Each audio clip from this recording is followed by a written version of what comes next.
Hi, I am Dave Escala, and this will be our second topic in project management.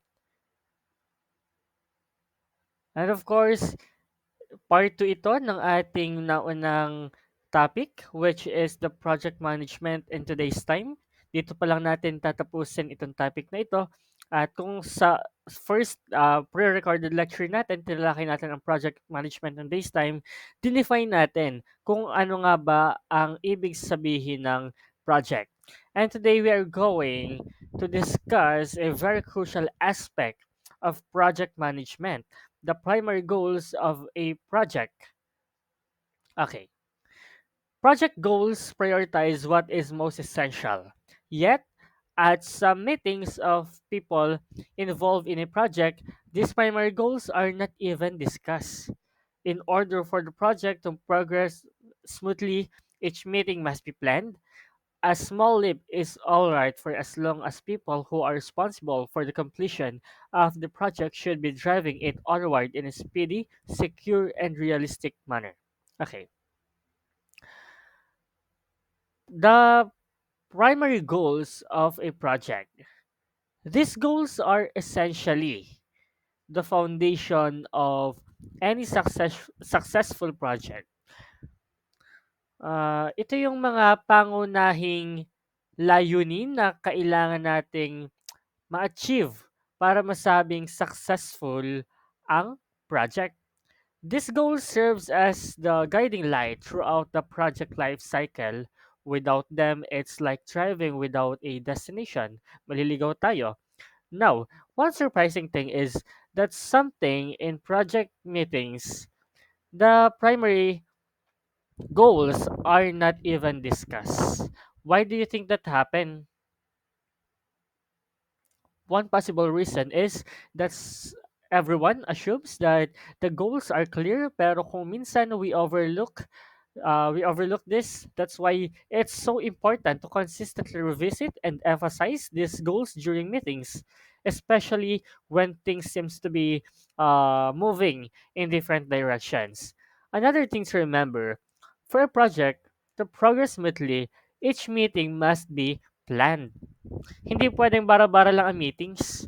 Every meeting should have an agenda, should address specific topics, and most importantly, should bring us closer to the project's goals. If we have a meeting next week and we spend all the time discussing design preferences without mentioning the functionalities, we're missing the point. Hindi natin nabibigyan ng priority yung mga goals. Yung mga goals na mahalaga para sa progress ng isang project. This is why each meeting should have a clear objective. Dapat may progress and alignment with the primary goals. If we're focused on design, we still need to ensure that this progresses in tandem with the other objectives. Another important point is that a small leap is alright, but it must be done in a speedy, secure, and realistic manner. Ano ibig sabihin nito? Sometimes, we might feel the pressure to move forward quickly, and that's okay. Pero dapat realistic tayo, huwag tayo mangangako ng hindi natin kayang tuparin. Kung kailangan natin mag-adjust ng timeline, that's better than making unrealistic promises. Securely means ensuring that steps we take are stable. Walang shortcut na makakaapekto sa overall success ng project. Kaya dapat siguraduhin natin lahat ng stakeholders and project team members ay aligned and informed. Okay, the prime goals of project are as follows. Okay, the prime goals of a project revolve around key performance indicators that help ensure its success. Okay, here's a breakdown of each goal. First, we have to conclude the project within the planned timetable. This means completing all tasks are deliverables by the scheduling deadlines. Effective time management is crucial for meeting milestones and ensuring that the project progresses is intended. Second, complete the project design with the program budget. Okay, staying within budget involves managing financial resources effectively. It's essential to monitor expenses and make adjustments as needed to avoid overspending while still achieving project goals. Next, end the project with the identical level of quality. Okay, maintaining a consistent level of quality throughout the project ensures that um, the final deliverable meets the established standards and satisfies stakeholders' expectations. This requires careful planning, uh, regular quality checks, and adherence to quality assurance processes. Next, terminate the project within the detailed guidelines, meaning this goal focuses on adhering to established protocols, regulations, and project specifications. Following guidelines ensures compliance and minimizes risk associated with project execution. Let's make the best of the task that has been given. It simply means this emphasizes maximizing resources, talent, and effort to achieve the best possible outcome. It involves leveraging team strengths, optimizing processes, and being proactive in problem solving to enhance overall project performance. Why project management? More and more commercial organizations of all sizes are employing project management as their standards way of doing business. Today, it is no longer a special need management. Thus, rising fraction of effort of a typical firm is being committed to a project. The importance and role of projects in contributing to the strategic direction of organization is now given more emphasis. Project management is the science and art of the application of knowledge, skills, and techniques to execute projects effectively and efficiently toward the accomplishment of its goals and objectives.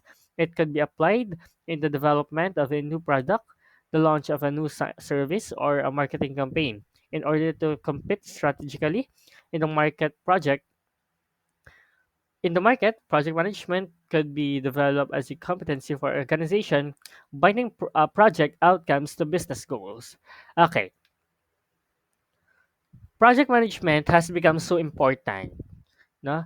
Not just in specific industries, but across all types of organizations, especially commercial organizations. In the past, project management was often seen as something that used only for unique one-off situations. Now, it's becoming irregular, almost standard practice in businesses, and let's explore why that's happening. First, it is said that the commercial organizations are increasingly adopting project management such as standard practice. Hindi na siya isang special need na ginagamit lang kapag malaking project. Ngayon, ang project management is a regular part of business operations. For example, kahit simpleng launch ng bagong produkto o pag-market ng bagong service, lahat ito ay may project management principles na kasama. So, why is this shift happening? We are seeing that a um, growing portion of a typical firm efforts is now being devoted to projects. Dati ang mga negosyo ay nakafocus lang sa daily operations, yung mga routine na gawain araw-araw. Now, there's a significant focus on projects that contribute to the strategic direction of the organizations. Ano ang ibig sabihin nito? Projects are not just about achieving a single task anymore. They are becoming key tools to drive the business forward. Halimbawa, isang marketing campaign. Ito ay hindi lamang para madagdagan ang benta. It can shape the company's brand, enhance its position in the market, or even enter new markets. Each project contributes to the broader strategic goals of the business. Now, let's look at what project management really involves. Project management means applying knowledge, skills, and techniques, sabi nga dyan, to achieve project goals efficiently and effectively. Ibig sabihin, hindi lang tayo basta-basta gumagawa ng project. We use specific skills and method to ensure na maaabot natin ang goals on time, within budget, at may quality. Think of it this way. A project is like a journey from point A to point B. Nagmat na tayo. The project manager is the one who ensures that the journey is smooth, fast, and successful while balancing time, cost, and resources. Kaya naman mahalaga ang tamang project management upang maiwasan yung pagkaantala ng mga pagkasayang ng resources. Project management is also flexible. It can be used in various areas tulad ng developing new products, launching new services, running marketing campaigns. Each of these activities requires a different expertise, pero lahat ng ito ay gumagamit ng project management principles to ensure success. Example, let's say a company wants to launch a new smartphone.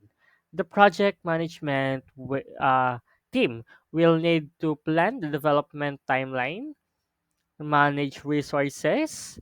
They should ensure quality and market the product. Without effective project management, pwedeng mag-over budget, pwedeng ma-delay, or worst ay mag-fail ang isang project. More and more, organizations are developing project management as a core competency. What does this mean? Hindi lang basta-basta proyekto ang mahalaga. Mahalaga na ang mga outcomes ng project ay aligned or nakaayon sa business objectives ng company. For example, if a company wants to expand its market in Asia, the projects it launches, whether for product development, marketing, or supply chain improvements, should all align with that goal. Dapat strategically aligned ang mga project outcomes sa growth plan ng company.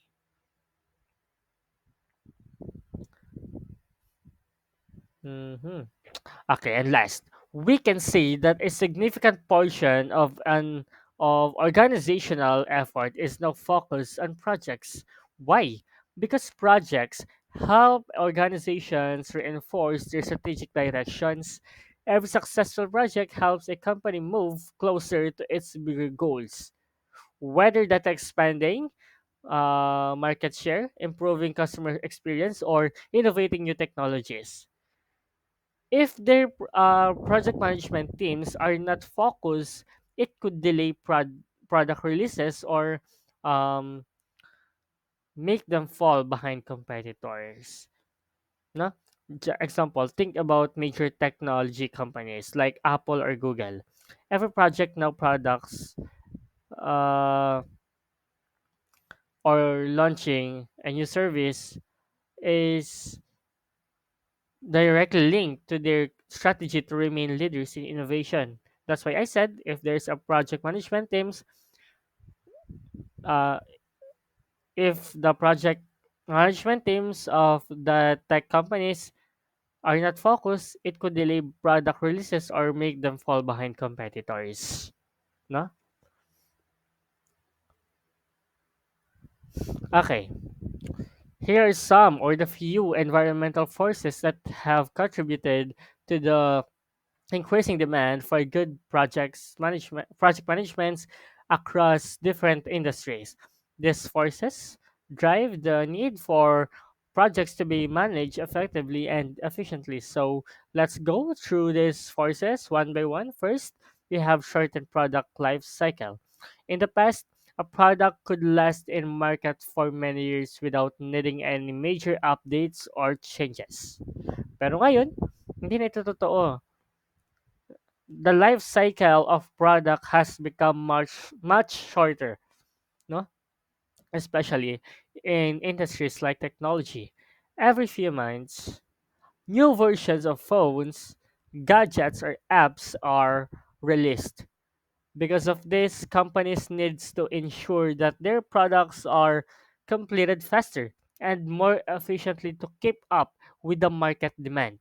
Example, think about it, often new models of smartphones are released katulad na lamang ng iPhone 16.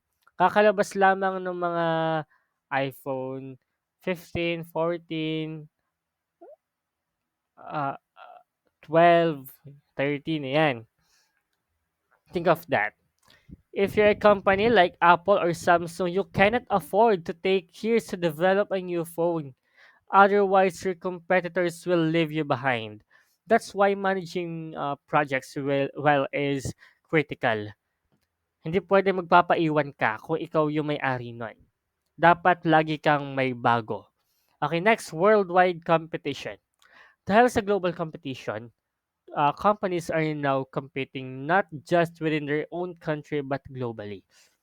With the internet and global trade, businesses from all over the world are competing for the same market. Ang isang malaking epekto nito ay ang pangangailangan na magbigay ng dekalidad na produkto o serbisyo na sa mas mabilis at mas cost-effective na paraan. For instances, companies in the Philippines are no longer just competing with local firms, but also with companies from other countries like China, India, or the US. This competition drives the need for better project management to keep costs down and ensure products are of the highest quality. Okay. New knowledge bank. Number three. Another force is the explosion of new knowledge. Rapid advancements in technology, science, and information mean that new tools, techniques, and knowledge are constantly emerging. As project managers, kailangan mong matutong mag-adapt at mag-integrate ng mga bagong kaalaman at technology para masiguro napapanahon ng iyong project. Okay, example. A few years ago, project management tools were simple spreadsheets. Yung iba nga sulat pa. Ano, ngayon we have software like Trello, Asana, or Microsoft Project that help track tasks, deadlines, and resources. If project managers do not stay updated with these new tools and methods, they could easily fall behind. Number four is organizational right sizing. In recent years, many organizations have undergone right sizing. This means reducing the workforce to make the organizational more efficient. This has put more pressure on project managers to do more with less. Kailangan mong mag-deliver ng projects kahit na mas maliit ang team o mas limitado ang resources. Example, imagine a company that had 10 people in its marketing department, but after right sizing, they now only have 5. The project managers in the scenario has to adjust the project's timeline and deliverables to ensure everything gets done, despite the reduced manpower. Okay? Number 5, enhanced focus on customers. There is now a much greater emphasis on meeting customers' needs and satisfaction. Companies that not uh, that do not put their customers first often lose out to competitors. Sa madaling salita, good project management requires understanding the needs of your customer and ensuring that your project delivers exactly what they want. No? Example, let's say you're working on a project to develop a new mobile application. Your customers expect that the app will be easy to use and will solve their problems. If the project management is poor and the app doesn't meet these expectations, then your customers will not be satisfied and may look for other alternatives. You know, next, number six, small project mean big troubles. Akala natin napakaliit lang na bagay pero makakaapekto yan. No? There's a saying that small projects can sometimes lead to big trouble. So wag nating maliitin yung mga maliliit na project. Even small projects can become complicated if they're not managed properly. Understood? This is why project management skills are essential even for seemingly minor tasks. Example, think of a small task like organizing an office event. On the surface, it seems simple, but without proper planning, this can quickly go wrong. There may be budget go wrong or budget issue, misunderstandings with vendors, or even logistical problems. Proper project management, uh, proper proper project management helps to prevent these issues from spiraling out of control. No?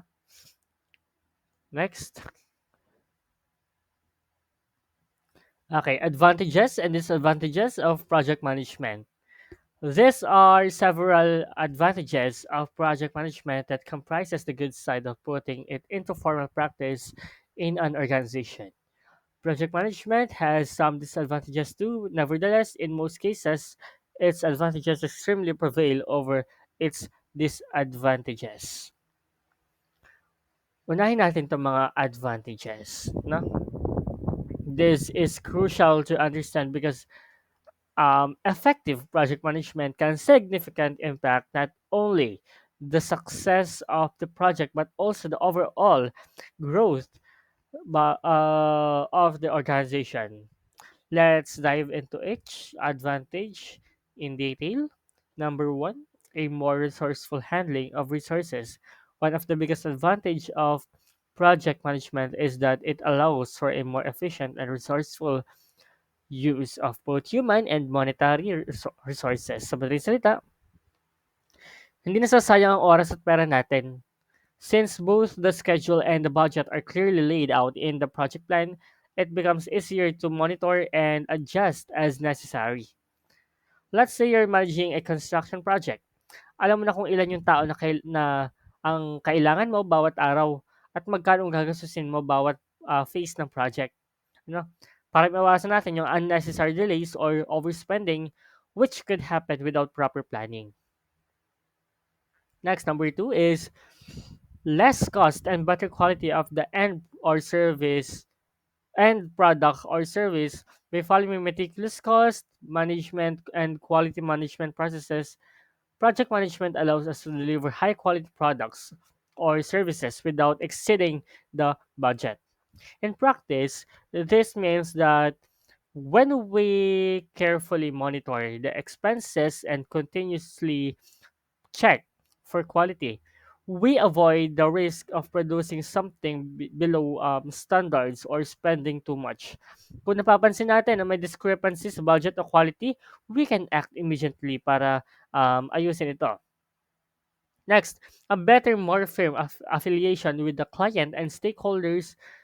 Another great advantage is that um, project management helps foster stronger relationships with clients and stakeholders.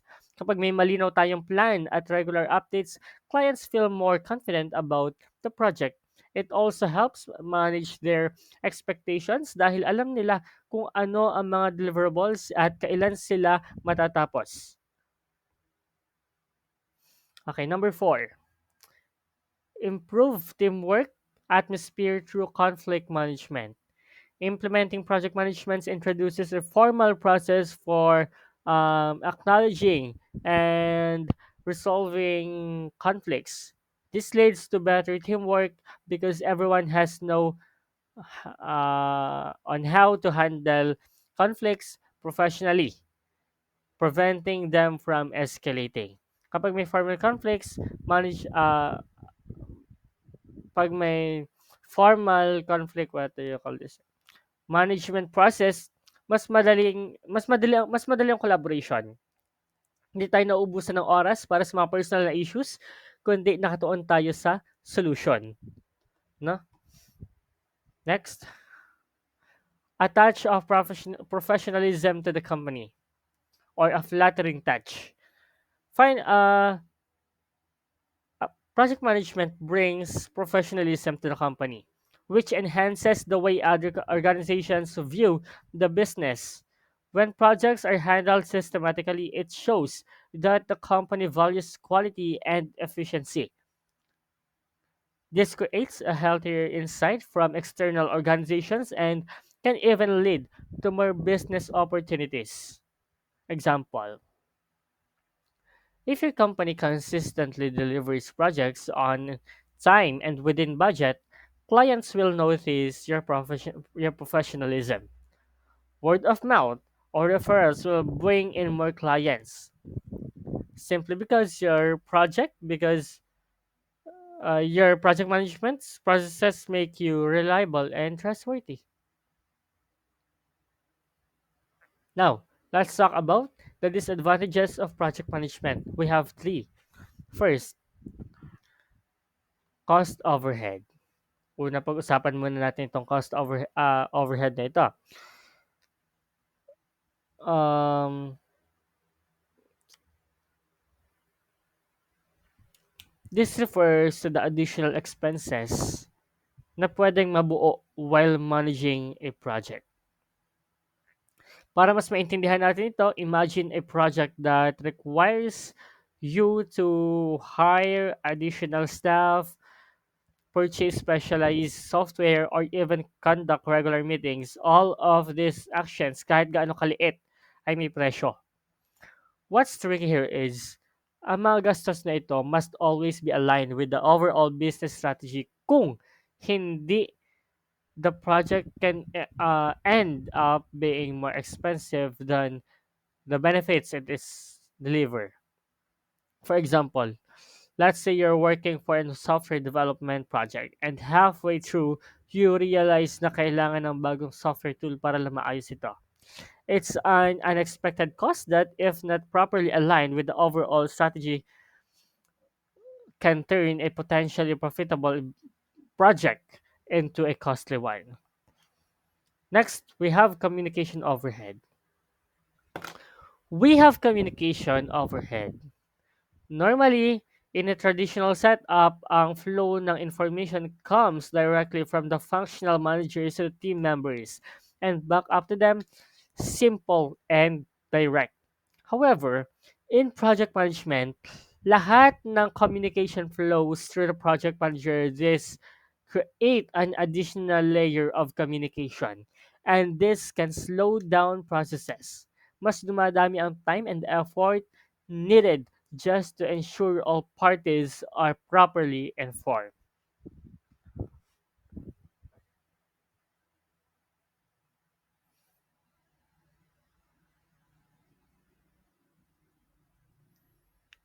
Next, we have obsession sa disadvantages. Okay. Critical disadvantages of project management, the obsession. This is a concept can manifest in various ways, and understanding those or this can help us become better project managers. Let's break it down into three main areas. We have methodology, process, and stakeholders obsession. Let's talk about methodology obsession. This occurs when project managers become so attached to their chosen methodology, whether it's agile, waterfall, or any other, that they completely close themselves off to other approaches. This can be problematic. For example, a project manager who has always used the waterfall method. Because of this attachment, they might dismiss agile techniques that could accelerate the project's progress or better suit the project's unique needs. This rigid mindset can lead to missed opportunities for innovation and proficiency. Second one, we have process obsession. Some project managers are so focused on following established processes that they hinder the project's advancement. While having a structured process is essential, an excessive focus can stem from insecurity and a fear of losing control. Next, we have stakeholder obsession. We have Um, in this case, project managers prioritize accommodating or of every whim of stakeholders instead of managing their expectations effectively. This often results in what we call gold plating. No? Gold plating refers to delivering more than what was initially requested by the customer, often at a significant cost. For instance, if a client requests a basic website but the project managers decides to add extra features without consulting the client, it may seem like a good idea at first. However, this not only increases the budget but can also lead to scope creep and satisfaction if the additional features don't align with the client's original vision. Halimbawa, ako bilang photographer noon, ano, nakaka-encounter ako ng mga ganyan, gold plating na yan. Magpapa-reserve sa'yo ng date para sa picture, picture lang. Pero kapag natapos mo na yung picture, magre-request pa yan na baka po pwedeng pa slideshow. Yan, anong dadagdagan yung kanilang ipinapagawa, pero hindi naman nadadagdagan yung cost noon. Ano?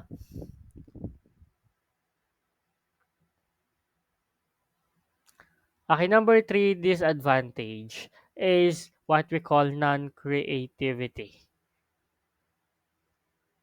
Let's consider the technical aspects. In project management, deadlines are crucial. This means that team members are often pressured to complete their task as quickly as possible to meet those cut-off dates. As a result, what happens? What happens? They tend to prioritize speed over creativity. Minamadali na. Imagine a graphic designer in a project team. Instead of taking the time to brainstorm innovative ideas or experiment with different design concepts, they rush to finish a project just to meet the deadlines. The creativity spark that initially drew them to the field begins to fade because their main focus shifts to completing tasks on time rather than exploring their artistic side. So kahit tayo ano na nangyayari yan sa atin na may mga bagay na basta na lang natin ginagawa kasi kulang na sa oras. Ano? O kaya naman gusto agad natin matapos. Now, let's discuss the managerial aspect. Project management inherently imposes a routine process. Managers, while trying to guide their teams, can become so focused on following uh, this process that they neglect to develop their own managerial skills. When managers rely heavily on established procedures, they may not have opportunities to innovate or lead creatively. This can lead to decline in their effectiveness as leaders. They might find themselves demoralized, especially if they feel that their input is unnecessary because everything is predetermined by the project management framework.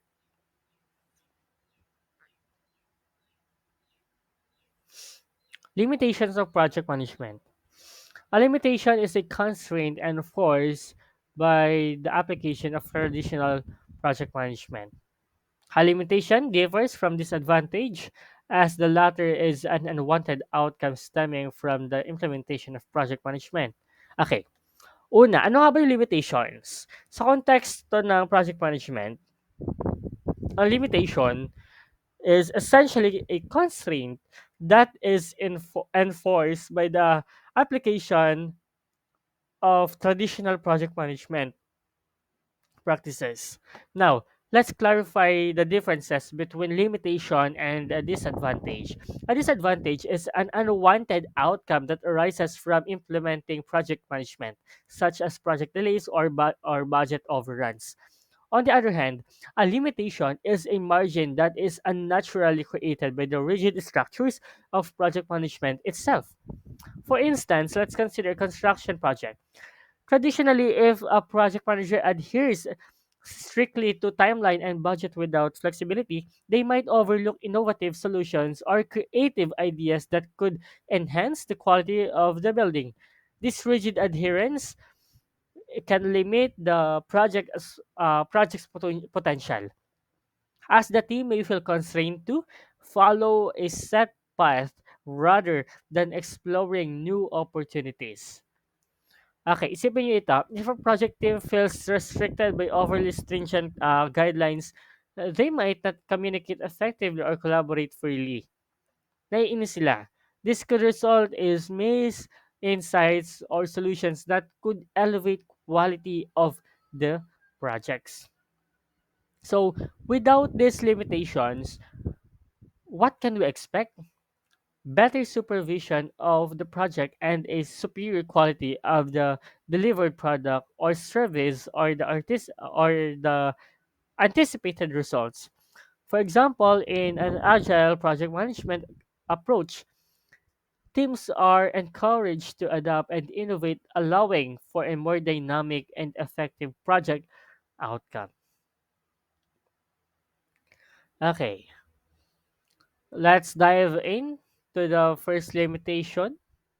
Meron tayong limang limitations. We have first, failure to stick with the project scope. So, kapag hindi natin na-define at nasunod ang scope ng proyekto, nagkakaroon tayo ng scope creep. Ito ang ito yung hindi planadong pagdadagdag ng mga features o deliverables na hindi kasama sa original na plano. Halimbawa, sa isang software development ng project, kung nagdagdag tayo ng bagong feature na hindi kasama sa agreement, maaaring maantala ang buong proyekto at lumampas sa budget. Okay, second, failure to completely make parallel objectives with the business or organizational strategy. Minsan, ang mga proyekto ay hindi aligned sa mga layunin ng kumpanya. Halimbawa, kung ang isang kumpanya ay nagfo-focus sa sustainability, ngunit ang proyekto ay naglalayo ng mabilis ang profit without considering eco-friendly practices, maaaring hindi ito magtagumpay. Importante na ang bawat proyekto ay may kinalaman sa pangkalahatang strategy ng organization. Next, we have failure to manage projects with unstipulated budget and or schedule. Kapag hindi malinaw ang budget at schedule, ang proyekto ay maaaring mapabayaan. Imagine natin na nag-launch tayo ng marketing campaign ng walang tiyak na budget. Anong mangyayari? Magiging chaotic yung sitwasyon o magulo at posibleng hindi maabot yung target audience. Thus, setting clear budgetary and time constraint is crucial. The fourth limitation is reliance on functional management. Kung ang project managers ay masyadong umaasa sa kanilang functional managers, maaaring hindi matutukan ang mga pangangailangan ng proyekto. Halimbawa, sa isang construction project na sa mga technical yung mga nakatuon ang attention sa project managers sa mga technical details at hindi sa overall project delivery, maaari itong magdulot ng delays. Lastly, we have pursuing an exclusive methodology. Minsan, ang pagpilit na sundin ang isang particular na methodology, halimbawa ang agile o waterfall ay hindi angkop sa lahat ng project. Ang bawat proyekto ay may unique na requirements. Kung hindi tayo flexible sa ating methodology, maaari tayong mawalan ng opportunity to innovate and adapt.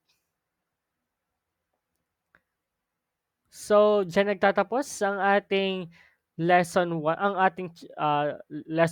which is mm, the project management in today's time. So, sana may natutunan kayo at isusunod na rin natin agad yung ating next topic. Thank you.